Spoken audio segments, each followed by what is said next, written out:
आज की कहानी है जैसे को तैसा। चंपक वन में लंबू ऊंट और लपकू सियार रहते थे। वे दोनों आपस में मित्र थे, साथ साथ घूमते थे और साथ साथ रहते थे।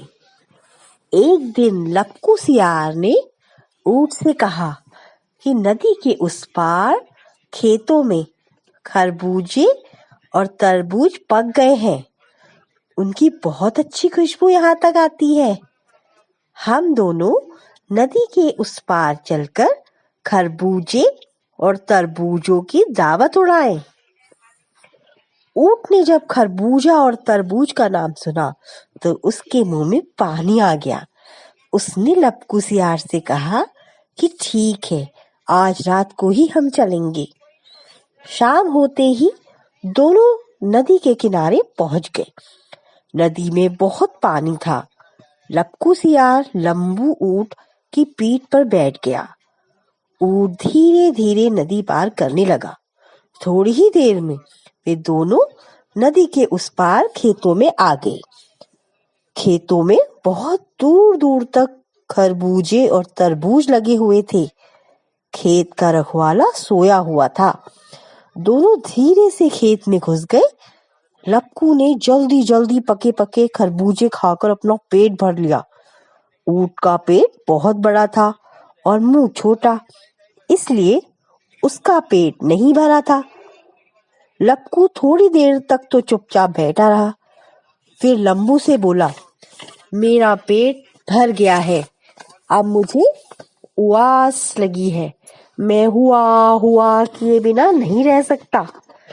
ऊंट ने कहा, लपकू तू मेरा मित्र है, अभी मेरा पेट नहीं भर पाया है, मुझे भी पेट भर खा लेने दे, फिर हुआ हुआ कर लेना।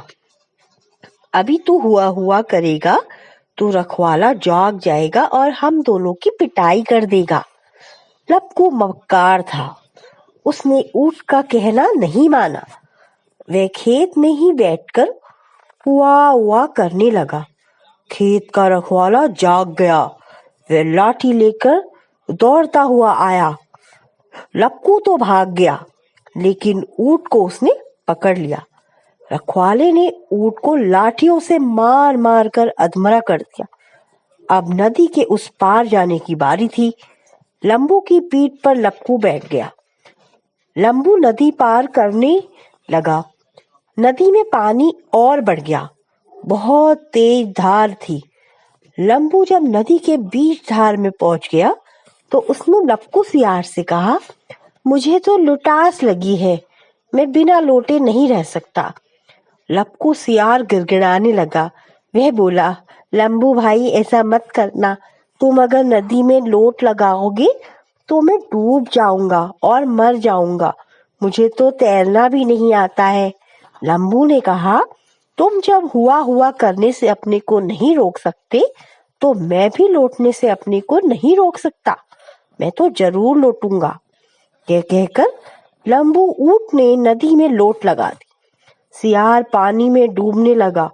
उसने थोड़ी देर हाथ पैर चलाकर बचने की कोशिश की, किंतु वह पानी में बहने लगा। वह रो रहा था और माफी मांग रहा था। लंबू ऊंट ने देखा कि लपकू डूबकर मरने ही वाला है तो उसने उसे पकड़ लिया, उसे अपनी पीठ पर बिठा लिया और खड़ा हो गया।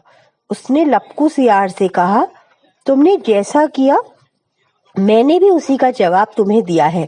अब ऐसा कभी मत करना, क्योंकि अपने मित्र को धोखा देना बहुत बड़ा पाप है। लपकू सियार ने कहा कि अब वह कभी ऐसा नहीं करेगा। थोड़ी देर में दोनों नदी के इस पार आ गए। दोनों अपने अपने घर की ओर चले गए।